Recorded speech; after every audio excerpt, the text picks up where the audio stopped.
Bangsa Yahudi adalah bangsa yang hidup sebagai minoritas kecil yang dibenci, dibatasi tempat tinggal, pekerjaan, dan hak-hak lainnya. Hubungannya dengan kekuasaan juga cukup rumit, bahkan selama hampir 2000 tahun tanpa kekuasaan sama sekali. Tapi, kemudian, citra konspiratif tentang Yahudi yang berkuasa menjadi tidak terbantahkan sekarang. Lalu, siapa sebenarnya bangsa Yahudi dan bagaimana cara mereka merebut kekuasaan dunia? Kalau kita tarik garis ke belakang, maka kita akan sampai ke Abraham atau Nabi Ibrahim dalam Islam. Untuk menjelaskan ini, penting untuk melihatnya dari perspektif agama dan sejarah. Kalau kita merujuk ke etnisitasnya, Yahudi ini berasal dari keturunan Nabi Yakub yang merupakan anak dari Nabi Ishak, dan Nabi Ishak adalah anak dari Nabi Ibrahim dan istrinya yang bernama Sarah. Dalam kitab Al-Quran, tidak banyak dijelaskan tentang silsilah Nabi Ibrahim, kecuali dari garis keturunannya dengan Hajar. Maka kita akan mengenalinya lebih jauh dari perspektif sejarah. Yahudi berasal dari suku Yehuda, yakni keturunan dari Yehuda, anak Nabi Yakub, nabi yang digelari Israel atau orang terpilih. Kemudian Yehuda dipilih namanya karena merupakan satu marga dari 12 keturunan Nabi Yakub yang paling banyak keturunannya. Tapi pada dasarnya, semua keturunan dari 12 putra Nabi Yakub, termasuk Yehuda, disebut bangsa Israel yang lalu berkembang menjadi besar dan dinamakan menjadi suku Israel. Selama berabad-abad, keturunan Yahudi berkembang jadi bagian yang dominan dan mayoritas dari bangsa Israel, hingga pada akhirnya Yahudi tidak hanya mengacu ke orang-orang dari keturunan Yehuda saja, tapi mengacu ke segenap turunan dari Israel atau Nabi Yakub. Di tanah Kanaan pada abad 18 sebelum Masehi, bangsa Yahudi pun menetap. Tapi ketika terjadi bencana kelaparan, mereka pun berpencar ke Mesir yang punya persediaan makanan. Mereka datang atas undangan Nabi Yusuf, salah satu putra Nabi Yakub yang punya kedudukan tinggi di dinasti Hyksos Mesir.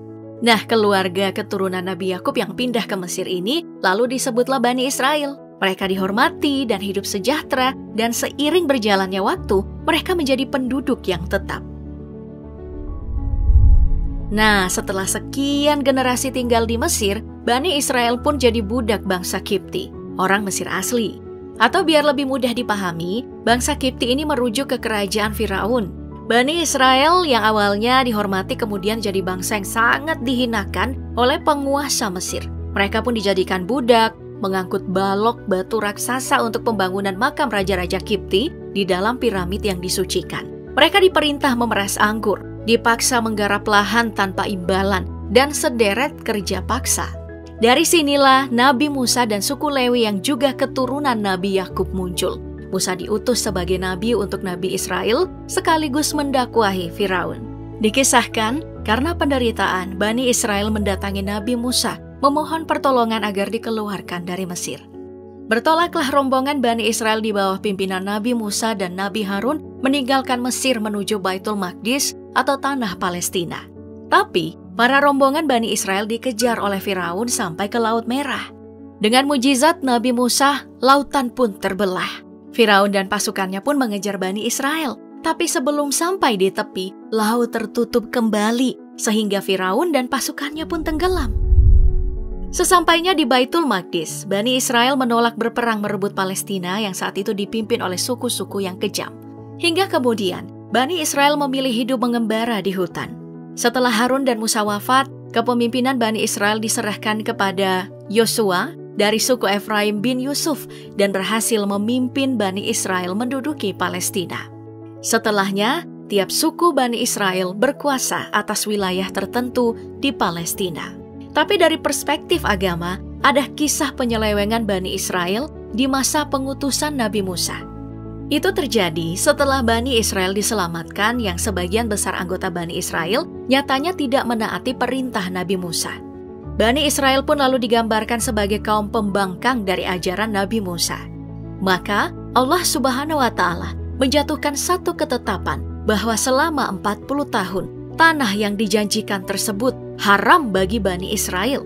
Dan selama itu pula Bani Israel hidup mengembara di gurun. Bani Israel mencapai Yerusalem setelah masa hukuman dari Allah Subhanahu wa Ta'ala telah habis. Di tempat itu, mereka kembali membentuk koloni-koloni baru dan mulai menguasai Yerusalem.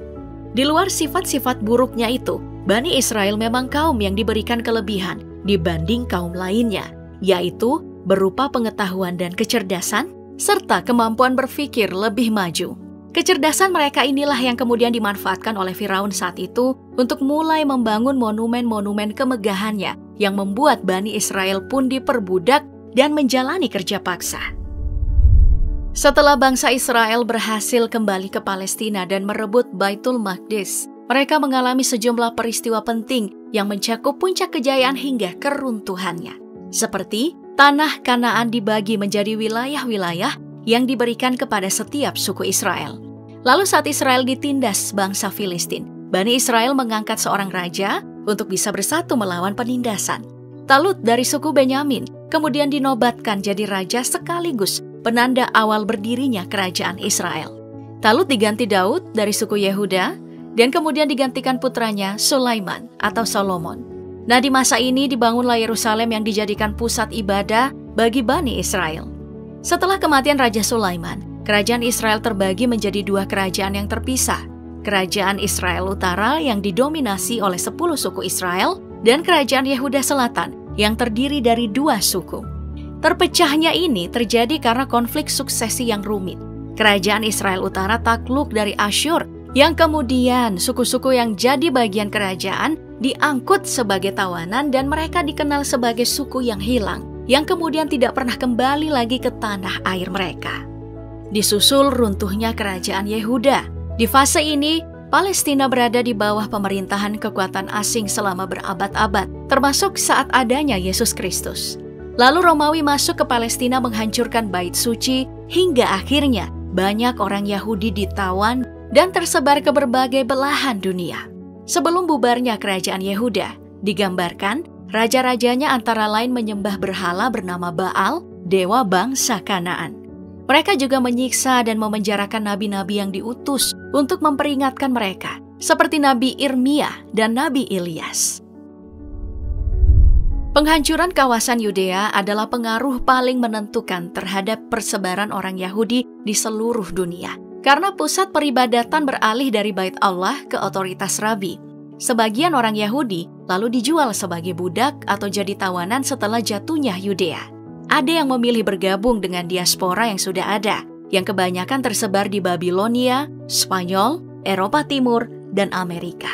Ada juga yang tetap memilih tinggal di Yudea dan mulai menyusun Talmud Palestina, acuan warga Yahudi selain Taurat. Pada dasarnya orang Yahudi yang hidup di diaspora diterima dalam kekaisaran Romawi. Tapi kebangkitan agama Kristen menyebabkan munculnya berbagai pembatasan. Tapi luar biasanya, menjadi diaspora di seluruh dunia justru membuat orang-orang Yahudi punya pengaruh besar. Contoh paling terkenal adalah klan keluarga Yahudi Rothschild, salah satu dinasti yang sangat kuat di dunia perbankan dan terkenal seantero Eropa bahkan dunia. Orang-orang Yahudi yang berdiaspora bercita-cita untuk kembali ke tanah Israel dan merupakan tema utama pada buku doa Yahudi. Maka, di abad ke-19, muncullah gerakan nasionalis yang menginginkan berdirinya tanah air bagi orang-orang Yahudi di Palestina, yang saat itu merupakan wilayah yang dikuasai oleh Kekaisaran Ottoman. Gerakan inilah yang disebut dengan Zionis.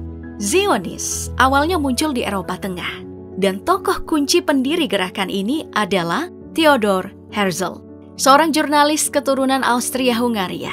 Pada awalnya, pentolan Zionis mendukung pendirian Yahudi di benua Afrika hingga Amerika Latin. Ada beberapa lokasi yang sempat masuk daftar, yakni Uganda dan Argentina, karena dinilai wilayahnya subur dan luas, ditambah pemerintahannya pro-imigran. Tapi rencana ini ditolak oleh banyak anggota Zionis. Dipilihlah Palestina karena alasan Alkitabiah, khususnya tentang konsep tanah suci yang dijanjikan Tuhan kepada orang-orang Yahudi. Sejak saat itu, dimulailah migrasi orang-orang Yahudi ke Palestina. Negara-negara Arab yang punya pengaruh di Palestina berupaya mengakhiri migrasi Yahudi dan pembelian tanah oleh Zionis. Tapi, koloni ini disubsidi oleh Edmund James the Rothschild, pendukung kuat Zionisme. Kaum Yahudi juga membangun aliansi dengan Inggris Raya. Lalu, pertempuran besar terjadi yang pada akhirnya Yerusalem direbut oleh pasukan Inggris dan sekutu. Nah, dari sinilah masa depan Palestina jadi bermasalah, yang pada akhirnya lewat deklarasi Balfour, Zionis berhasil mendirikan Israel pada tanggal 14 Mei 1948 sebagai tanah air bangsa Yahudi. Pada perjalanannya, bangsa Yahudi telah memainkan peran penting dalam perkembangan budaya Barat, memajukan banyak bidang pemikiran, ilmu pengetahuan, dan teknologi, termasuk pengaruhnya di Amerika Serikat. Kekuatan pelobi dari Yahudi di Amerika Serikat itu luar biasa kuat, yang bahkan pengaruhnya bisa membuat Amerika menggelontorkan dana miliaran dolar untuk menjaga keamanan Israel. Menentang Israel ataupun Yahudi berarti antisemit. Pemerintah Amerika juga sangat hati-hati dalam membuat kebijakan jika menyangkut kepentingan Israel. Padahal, jumlah orang Yahudi di Amerika Serikat hanya sekitar 6 juta orang atau sekitar 2% dari 318,9 juta populasi Amerika. Nah, apa penyebabnya? Menurut Benjamin Ginsberg, profesor dari University of Chicago, menyebut kalau Yahudi memang jumlahnya sedikit di Amerika, tapi peran mereka itu signifikan. Sejak tahun 1960-an, Yahudi mulai berperan di sektor ekonomi, budaya, pendidikan, dan politik di Amerika. Hampir setengah dari miliarder adalah Yahudi. Orang kaya ini tidak segan-segan menggelontorkan dana besar ke calon pemimpin Amerika hanya untuk bisa mendahulukan kepentingan Israel. Selain keluarga Rothschild yang punya pengaruh kuat, ada Sheldon Adelson, salah satu donatur paling terkenal di Amerika, bos dari Donald Trump.